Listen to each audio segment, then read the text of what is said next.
The Odd Years is brought to you by the Cook Political Report. Go to cookpolitical.com to learn more about how you can be a subscriber. Thanks, and here's the show.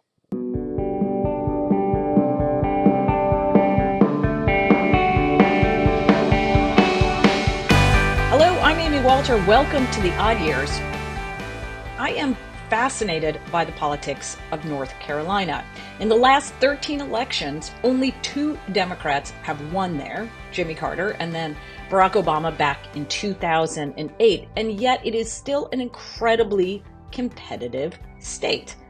That's the story this year. When Joe Biden dropped out and Kamala Harris became the nominee, the dynamics shifted the race between Harris and Trump, and the race is now very close. The Biden campaign earlier in the year had suggested that they were going to make North Carolina a priority, but as his numbers started to slip nationally and overall, it was pretty clear that North Carolina was off the map. Harris has put it back on the map. And yet, it's still neck and neck. And it's going to be a key battleground state in 2024. So today, I've invited someone who knows North Carolina as well as anyone. Michael Bitzer, a professor of politics and history at Catawba College in Salisbury, to help us understand the political dynamics of the state and to answer the question that so many of us have, which is, can Democrats really flip the Tar Heel state in 2024?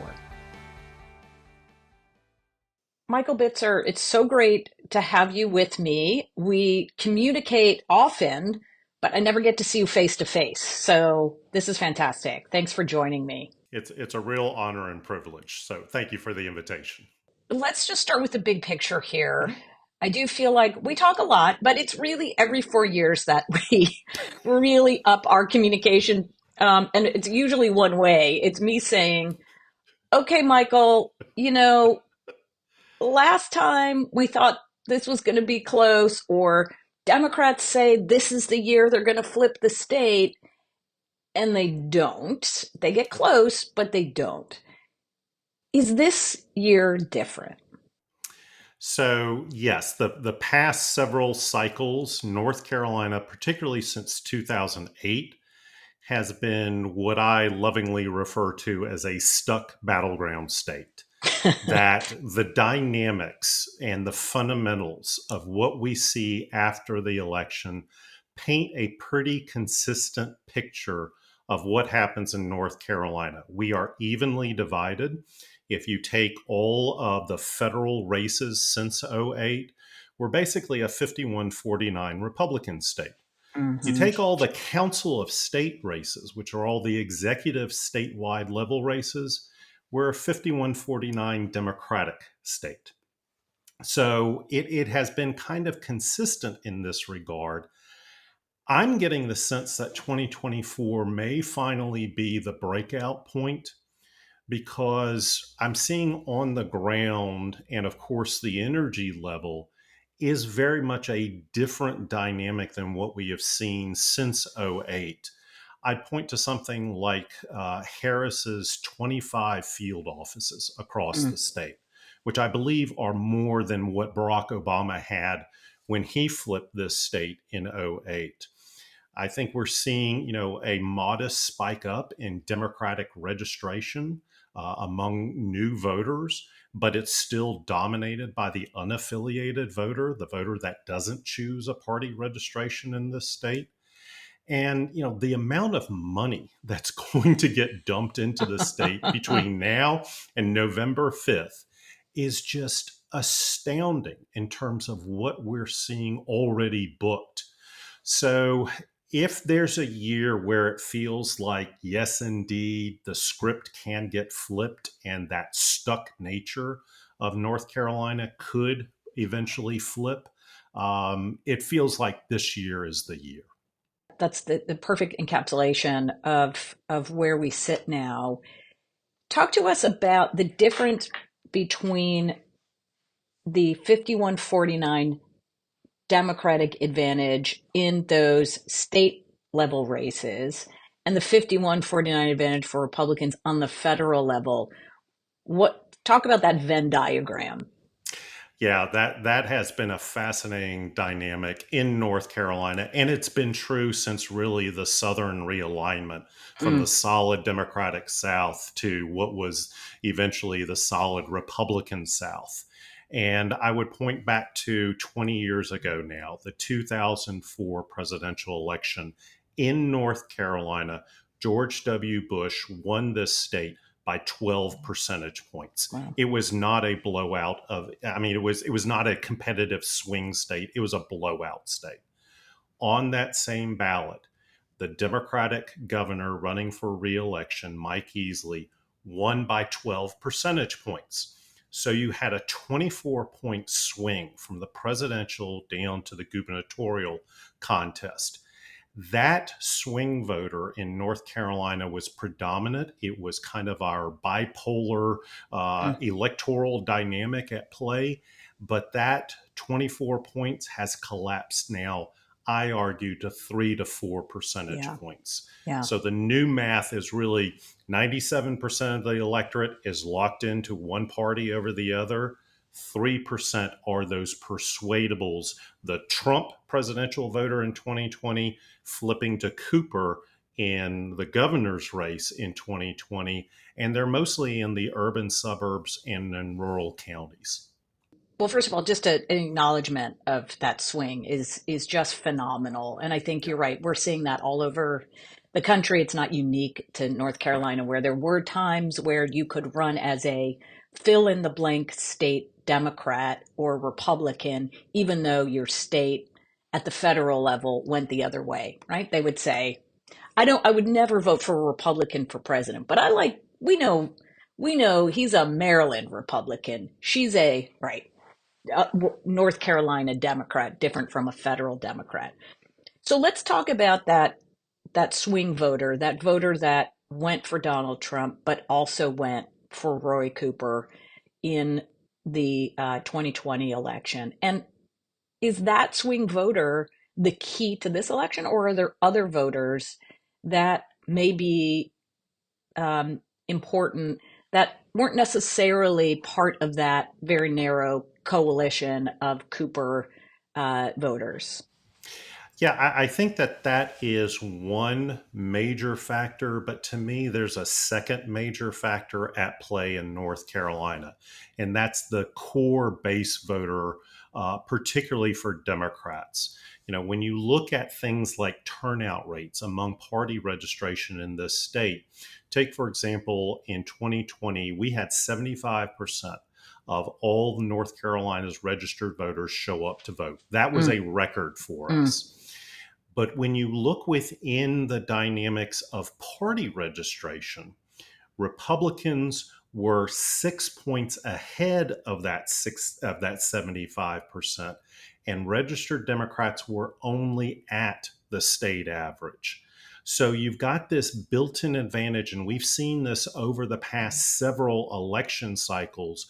Registered Republicans 6 to 7 points ahead of the state, registered Democrats at the state average. I think this year registered Democrats are probably going to exceed the state dynamic. And if that is the case, they can lose parts of that 3 percentage points of swing voters if they have the truly committed to show up. And we're talking about urban black voters, also rural black voters as well. And most importantly, in this state, voters under the age of 40, mm, millennials and now Gen Z, who traditionally have the lower voter turnout.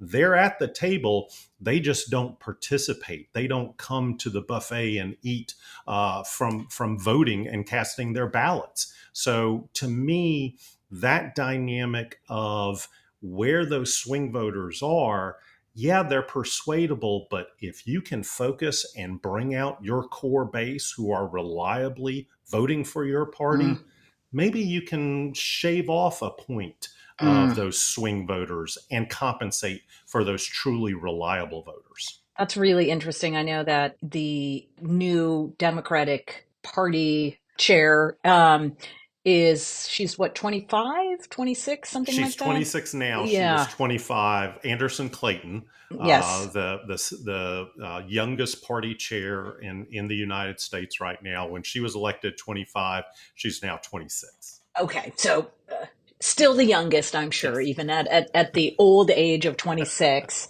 But a lot of folks, at least in political circles on the Democratic side, pointing to her as part of the reason why you're seeing this increase in the number of campaign offices, Democratic campaign offices. And to your point about increasing turnout of the base, that seems to me where she's really been focused. Is that what you're seeing? Yes, and she has made it a point. She's from rural North Carolina. Mm, And she understands what has happened in the rural realignment in this state, that white rural voters have moved more and more Republican. But in North Carolina, particularly in the eastern part of the state, you have a large number of majority minority counties where black voters make up substantial numbers, but their turnout again has been lower than mm, expected. So she's been focused on that. I think certainly the Harris campaign has also been focused on black voters in cities like Charlotte, like right. Raleigh, Winston-Salem, and Greensboro. And if they can elevate those numbers and be competitive in what I call the urban suburbs and the surrounding suburban counties, that's a kind of combination that when you're talking 1 to 2 percentage points, and remember, Donald Trump only won this state by 75,000 votes. It was the closest Republican win for him in 2020. You get 30 extra Democratic votes out of every precinct in North Carolina, Joe Biden wins in 2020. Right. And in this case, obviously now it's Kamala Harris wins. You sit on a college campus. You're at Catawba Mhm. College. So you are surrounded by young people every day. Yes. Do you have the sense that they are more engaged this time around? To be clear, 2020 was obviously the dynamic of COVID Yeah. was at play. I don't know Yeah. what your college's uh, situation was with students being on campus or not, but clearly, I think a lot more schools now, students are on campus than they Oh, yeah. were in 2020. But what we're hearing and seeing in the data suggests that young voters still are kind of meh on Harris and on this election. So what are you hearing and seeing where you sit? Yeah. I think that that is an accurate general description, Mm, but I think where young people are, and I have this conversation almost daily in my classes, is that we have to remember that these folks, particularly Gen Z, but also millennials, but current college students, are the children of polarized politics. mm, They have known nothing other than the two parties truly at loggerheads with each other. right. And I think certainly since July 21, to me, this year's election, there's a pre July 21 and there's post July 21. Me too. And I think post July 21, seeing somebody who's younger, who's making an active push towards younger voters with some issues that, yes, indeed, they resonate with and are concerned about. Um, I think that they're starting to tune in and pay real close attention. During the first presidential debate, we had a watch party in one of our auditoriums, and we had probably well over 100 students. Which if you had told me beforehand how many folks are going to show up, I'd say, well, 20, 25, maybe 30 if we get there. It was well over 100. And the interesting dynamic was when she was speaking, I could tell students from both sides of the political aisle were completely quiet and listening to what she had to say.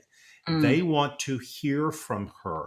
They've known Donald Trump for how many years now? Right. For many of them, they've known nothing else, right? This has Exactly. been their Exactly. entire political experience. Yeah. Exactly. And I think what they were wanting was, what is she going to do to speak to my concerns and my issues that are most prevalent? And, it is a renewed sense of, okay, I do have potentially something that I can vote for, but not necessarily vote against. Mm. Great point. Now let's talk about these voters. You talked about the exurbs, so the Mhm. suburbs right around major metro areas in the state, and then urban Black voters. Now, where Trump has found some success, we've seen this around the country, but he did better in some of these urban areas, in heavily minority areas, whether it was with Hispanic voters or Black voters.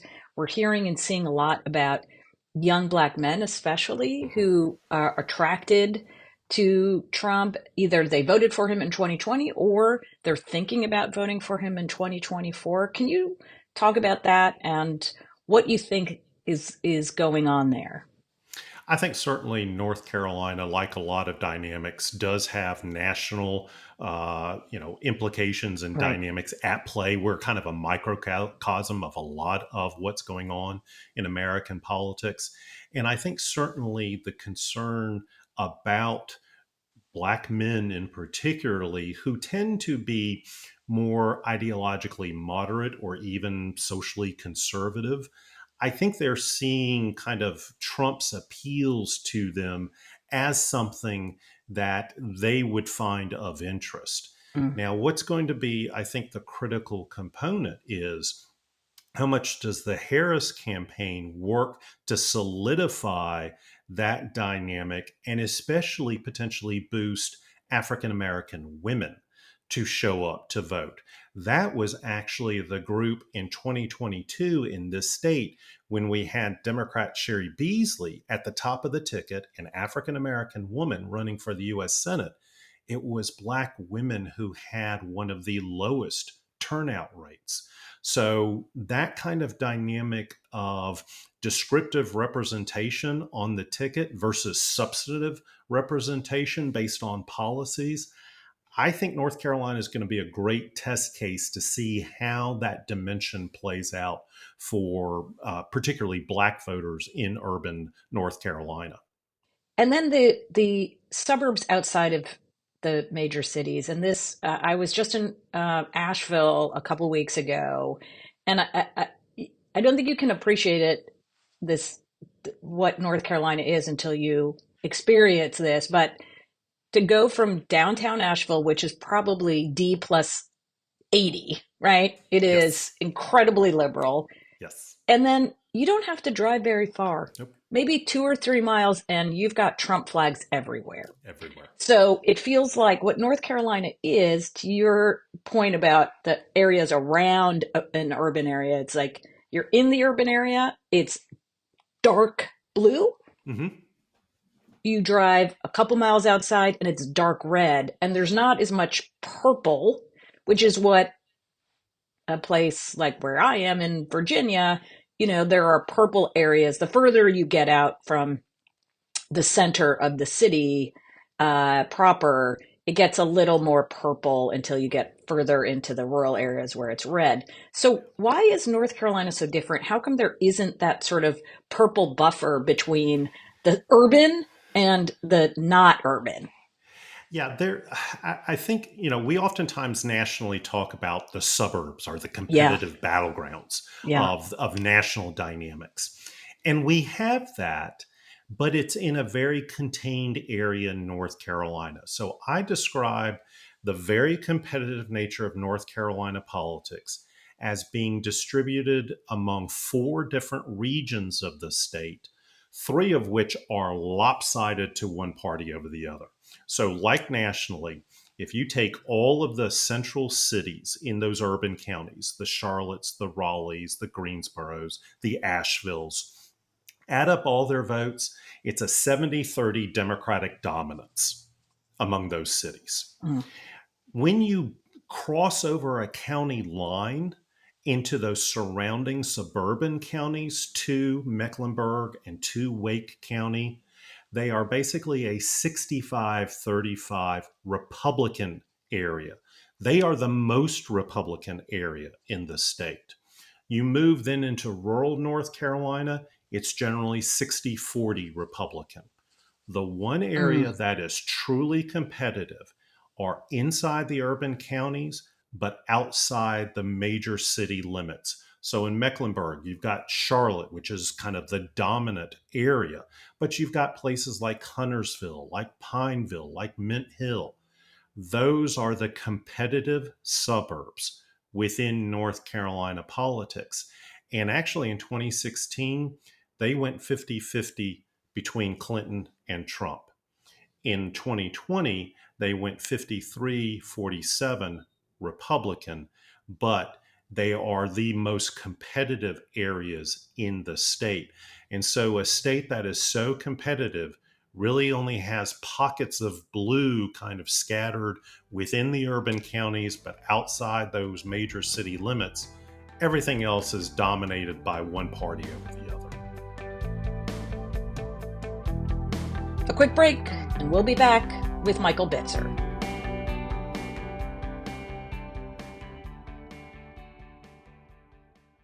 Cook Political Report subscribers love their insider access to Amy Walter, David Wasserman, and the rest of the editorial team, and there's no time like the present to join us. In fact, registration to our live 2024 election preview is now open for all annual subscribers.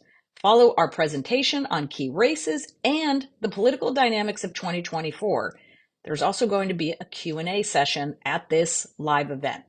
If you're interested in attending and unlocking all the access and benefits of a Cook Political Report subscription, go to cookpolitical.com/subscribe.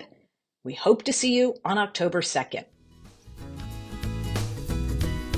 And we're back. Here's the rest of my conversation.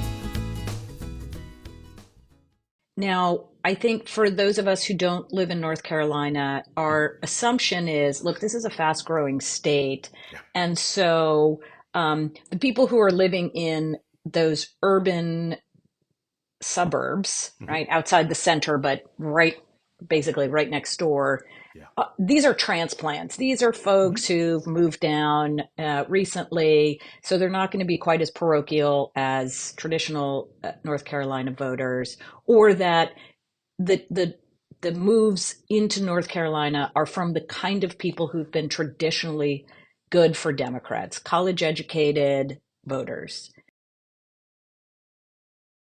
Yes. Talk to us about how much that conventional wisdom is right or wrong about the kinds of people who've been moving into North Carolina and shaping the competitiveness of this state. Yeah, so we are well over 10.5 million residents within the state. We're now up to 7.6 million registered voters. And actually, North Carolina natives are now the slight minority within that voter registration pool. So we are continuing to see the very expansive growth happening, particularly within those urban counties. Within those central cities, people are moving to, but they're also moving to those urban suburbs. And a really fascinating dynamic that I've just kind of teased out in the data, if you look at the distribution of voters across the state based on those four geographic areas, in 2020, a quarter of all the registered voters lived in those central cities. Mm-hmm. Now it's over 30% of those voters live in those central cities. And the urban suburbs have dropped from 30% down to 24%. So there's been this tectonic shift occur in just 4 years within this state. And if you start to pack in the natives versus non-natives, that dynamic is also shifting as well. So, there's a lot to be digested after the election in the state. But I think it feels like we're at some kind of tectonic shift going on. And when those plates rub up against each other, usually you tend to get some rumblings of a political earthquake. Mm. And, how that's going to play out come November 5th, I don't know. I don't think anybody really knows at this point. But all the plates are kind of really lining up against one another, and something is going to shock the system. The other Yep. thing when I think about who's moving to North Carolina, you're right. A lot of them maybe they're moving to the Research Triangle for jobs, or they went there Mhm. for school and stayed. Maybe they're retiring out in Yeah. Asheville, but you've also got a lot of retirees, and I would argue maybe more conservative leaning in Wilmington Yes. and that part of the state. So it's kind of balancing it out, right? For every sort of liberal person who moves to Asheville, you've got a conservative person moving to Wilmington. Is that Yeah. That Wilmington area, I think, is really, and the county is New Hanover County. And I think for a lot of us who study and watch and kind of think about, okay, where's a kind of prototypical dynamic of a county that may give us some clues? New Hanover is a mm, perfect one. And I think, with the influence of people who move from the Northeast down to Florida, it's too hot in Florida, so I want to move. I don't want to move back to the Northeast, so I move halfway. Boom, Wilmington, New yes? Hanover County, and that coastal area of North Carolina has been experiencing the growth. That brings me to I'm so glad you noted watching for New Hanover County. So election night, take us there. It's already making my stomach hurt a little bit thinking about what election night is going to feel like. Like, oh my gosh. But as we're watching returns, well, first tell us this. Given what you have seen in the past or how you know vote counting goes in North Carolina and the rules about absentee versus same day vote, number one, should we assume that North Carolina gets called on election night? And number two, what does the count look like? What should we be expecting in terms of as the numbers start to come in, what they may or may not tell us? Yeah, that's a great question. I think first and foremost, for those of us that have been studying North Carolina politics for some time now, I think the key thing to realize is the bulk, the majority of the votes will be cast before election day. So Mm, we have two methods of early voting in North Carolina. You can use absentee by mail ballots, which has actually been delayed now. right. So that's an issue. But the vast majority of North Carolinians will probably cast their ballots in a 2.5 week period before Election Day. Now, in '08, the Obama campaign used that to their advantage. They banked ballots to where they had such a substantial lead going into Election Day. Republicans did not know what hit them until the votes started getting counted. That parity between Democratic dominance of early in person voting versus Republicans shifting to election day, that's actually been subtly shifting to where now it's pretty much even Mm. between the two parties in terms of voting early. Republicans still have a slight edge in terms of voting on election day. So the first dump of votes after 7:30 or whenever the polls officially close in this state will likely be the early votes. There'll be some time because state law has changed to now where they can't count them in the afternoon and then post them immediately. They have to wait till the polls officially close and then start counting the Is early that new votes. from 2020? It is. It Okay, is. so it Yes. will be slower then, no It'll doubt, than it'll 2020, or no, you don't think so? Well, it'll be slightly slower. We were concerned because it went into effect in 2022 with the US Senate election, and we were forewarning everybody, don't expect that immediate dump at 7:30. Right. Give it some time. It was actually probably a little under an hour when most of the counties had reported their early votes and were starting to then post their election day stuff. So it went fairly smooth, Okay. Okay. interestingly Now, obviously, enough. it's a much lower turnout in a midterm than in the Yes, presidential, but the exactly. counties are, to your point, the counties have had practice. So this Yes. is something they're preparing for and know, okay, we're probably going to get X number more ballots. How do we make sure we Right. can get through all of it? Okay. Right. And I think one of the things, certainly watching a county like New Hanover might give us some clues. I'm also really interested in a surrounding suburban county to Mecklenburg County, which is home to Charlotte, called Cabarrus County. Oh, I love Cabarrus County. Cabarrus County is a high growth Yes. population county. It has undergone a pretty significant shift. It used to be heavily Republican. Now it is literally coin toss kind of dynamics. And if you see a county like Cabarrus still in coin toss, and then look at a Union County, which is also right next door to Mecklenburg, and if there's a shaving off of the Republican vote in Union County, maybe it's not 65-35, maybe it's 62-38, or something crazy like 60-40 Republican. That means Democrats have really gotten their votes out, have maybe shifted some dynamics to their favor, and tell me what the turnout rate is going to Right. be. And I think we'll start to get a pretty good picture painted, you know, 9:30, maybe by 10 o'clock. The stragglers tend to be in this state, Mecklenburg County, which is a huge portion. It'll be about 11, maybe 12% of the statewide vote. Durham County could be, another county that's going to have huge Democratic votes coming out of it. So it's pockets of places, but the picture tends to get painted fairly quickly. And to your point, because now Republicans have, since 2020, have seemed to be more comfortable with voting early.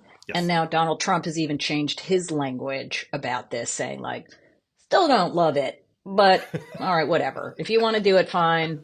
But I don't like Yeah. it, but okay. That we shouldn't expect sort of a blue wave, an early blue number, and then as the night moves on, it gets, the red gets mixed in. So you're saying, Right. well, the way it looks with the early vote dumped in is likely how it's going to look even once the regular vote comes in.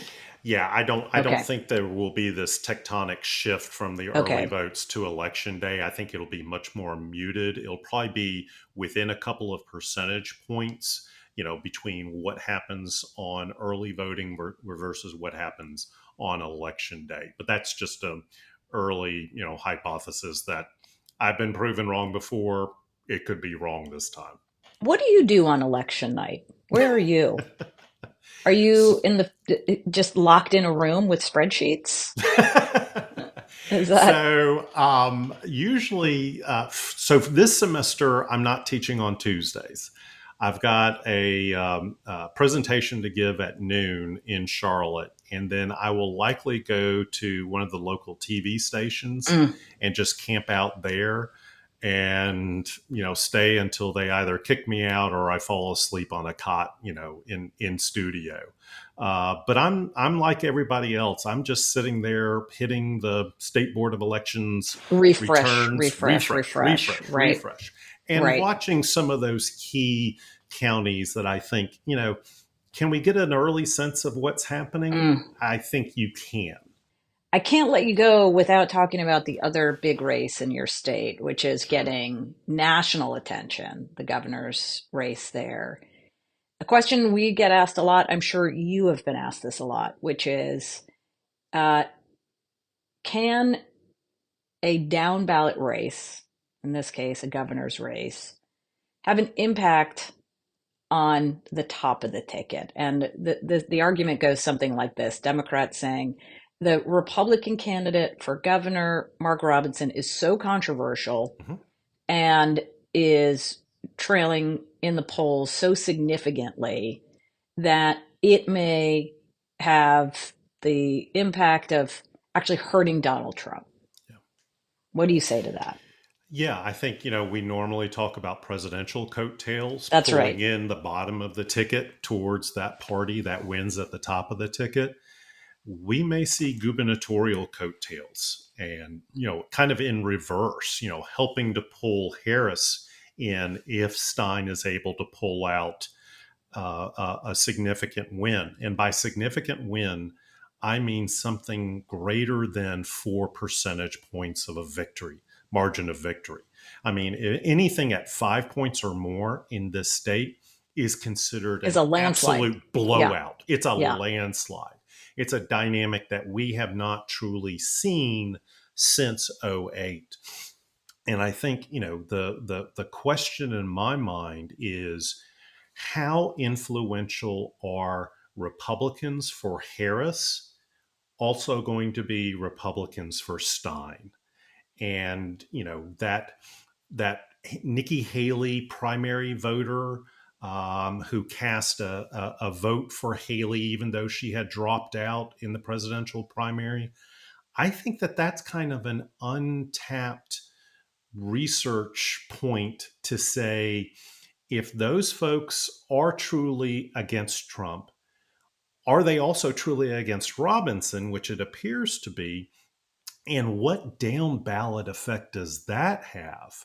Not just for the all the other races, attorney general, superintendent of public instruction, lieutenant governor, but state legislative races as well. The Mm, maps portend in North Carolina to Republican potential supermajorities, which means even if Stein wins, if Republicans control both chambers with supermajorities, they can do whatever they want and override his veto.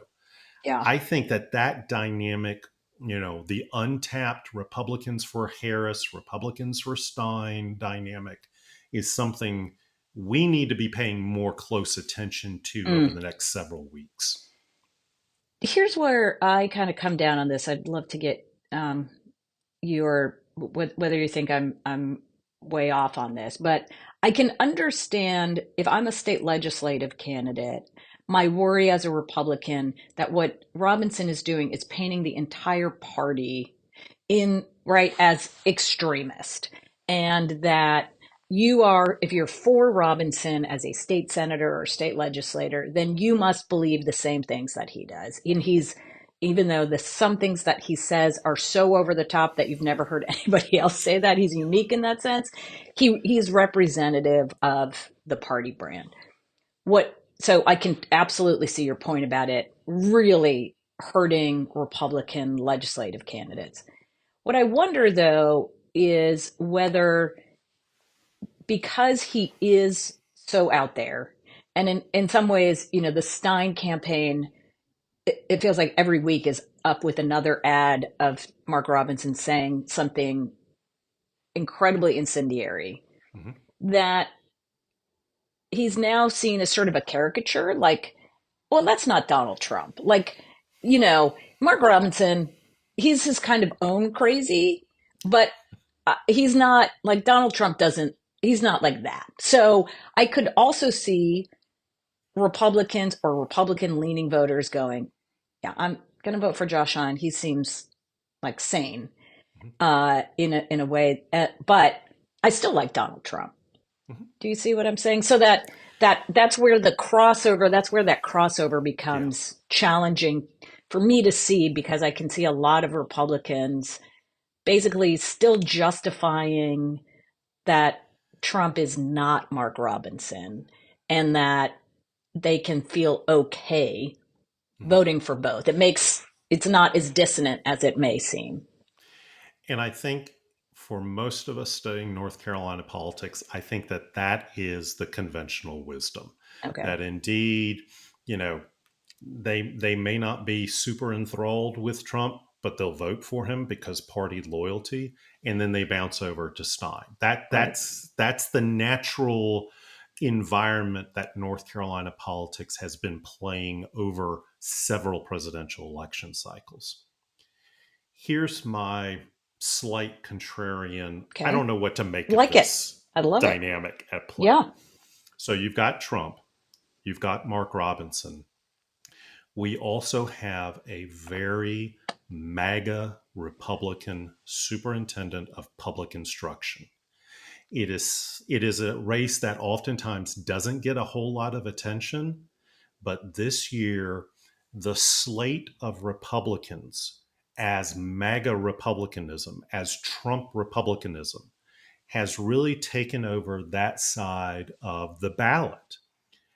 And in combination with so many dimensions of Robinson's statement, Michelle Morrow's statements about public education, and then how does Donald Trump handle himself over the next 7 weeks towards November?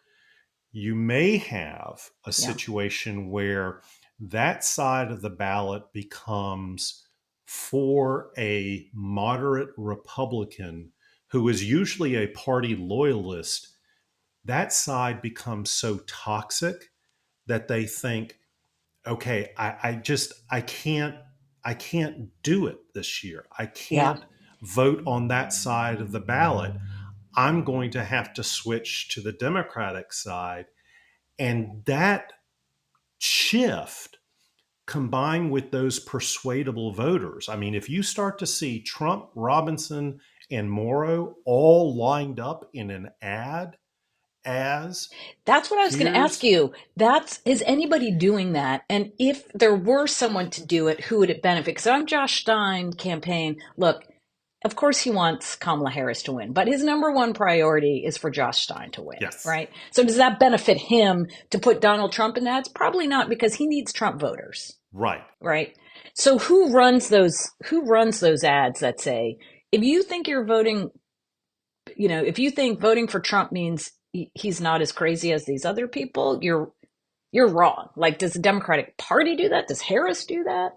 I think, and I have no understanding or expectations that this may happen. But if it did, it's probably a third party special interest group, Americans for America, Yes, yes, kind yes. of That thing. makes sense. Yeah. And let them tag all three together, literally lumping all of the down ballot Republicans together. And then that kind of frees up the candidates from saying, well, that's not my doing. That's a third party that we can't Right. coordinate with. But all of us in North Carolina are we're subtly but quietly waiting for that ad to drop at some point in this cycle. If it doesn't, maybe it doesn't need to, because some of the internal polling would show that it's already baked in. Got it. But at some point, I'm not going to be surprised if I flip on, YouTube or cable TV and see this trifecta Republican attack ad against Republicans in that nature. Okay, if you see one of those ads, especially if it's a digital ad, because obviously we can't track Right. digital ads, will Yeah. you take a screenshot and send it to me? I will be more than And happy. because you are the kind of dork that I am that would be so excited to see it, and then look for the funder, right? Yeah. You'll look at the end for who paid for it. North Carolinians for sane North Exactly. Carolina or something. I don't know. I know you would do. We are, I'm sure, the same person that during uh, events, like especially live events where they have political ads, Yeah. I always make whoever I'm watching it with in my household hit pause because I want to see, which ad is this? Okay, is this a Dem sponsored ad? Yep. Is this a Republican ad? And they're just like, can we not? Can we just watch the game? My, Absolutely not. No, I'm watching the game for the ads. exactly. Yeah. Exactly. You So now actually watch the game for the game, but Yeah. Yeah. You know what my wife and my 19-year-old son have to suffer through. they love us for it, They do. Michael. They They do. love us for it. This has been fantastic. I really, really appreciate you taking this time to talk with me about the most interesting state in 2024. Will continue to be a fascinating state going forward. And thank you for all the work you do. And if people are not following you yet, how can they follow your work? Yeah, the main outlet that I really kind of promote stuff on is a blog called oldnorthstatepolitics.com. I'm also on X at Bowtie Politics. You can probably find me on any social media venue with some combination of bowtie and politics out there. That is great. And to the listeners here, seriously, you've heard this man. He knows everything about it. All right. Well, good luck. Thank you. We can do this, right? We can hold on for another 50-ish days. We got this. We got it. All right. Take care. Thanks. Thank you so much for listening to The Odd Years. If you liked what you heard or want to make a suggestion, leave us a review or recommend us to a friend. You're our best way to get the word out about what we do. And if you want more from the Cook Political Report, consider becoming a subscriber. Go to cookpolitical.com/subscribe. While you're there, you can use the discount code ODD10 to save 10% on any subscription. This offer is available only to new subscribers. The Odd Years is brought to you by the Cook Political Report and is produced by Becca Kaufman. Thanks, and talk to you soon.